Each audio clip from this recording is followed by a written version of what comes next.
Bright Suns! I'm the Bat 2 Bookworm, and this is my Quacky Monkey Lizard Boots. And this is my review of Star Wars Thrawn Ascendancy Greater Good by Timothy Zahn. Let's get this review started! Punch it, Boots!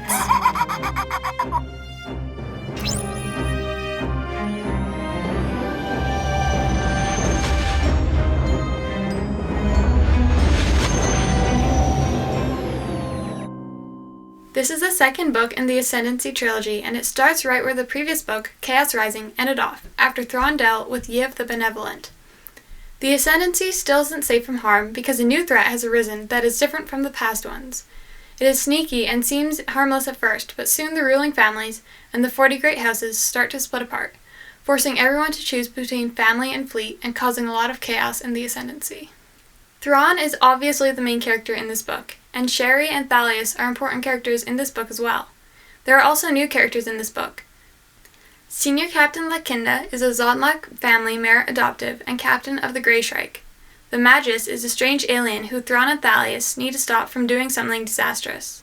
Lagfro is a rancher on the planet Cluis, and Yoponek is a young Chiss on his wandering year, who meets up with Haplif, an Agbui, a wandering alien, selling jewelry and spices. Thrawn is the smartest person in all of Star Wars, but when it comes to politics, he is hopeless. This is really important in this book since he can be trusted to do whatever is best for the Ascendancy, and not just what is best for his family. He also doesn't realize what's happening with the families since that is all politics as well. I love these books because they explore the unknown regions, known to the Chiss as a chaos. We get to see the chaos in a way that we wouldn't get to if it was someone who wasn't from the chaos telling the story. The Republic and the Empire never ventured very far past the Outer Rim, so in these books we get to see a place that we've never seen before, and we get to see it from the perspective of one of the most powerful species out there. I think it would be really cool if Lucasfilm kept exploring the chaos outside of the Thrawn books. There's so much there, far more than even the Chiss know about. In this book, we get a lot of different perspectives. We get to see a military perspective, a child's perspective, a political perspective, an alien's perspective, and a civilian's perspective. It is really interesting because this way we get to see people from all different walks of life, and we get to see what they think about these issues that are going on. I found Lagfro's point of view especially interesting, as Lagfro is a rancher with a family to take care of, who also has to deal with the government placing some aliens on his land, so he doesn't trust the government very much.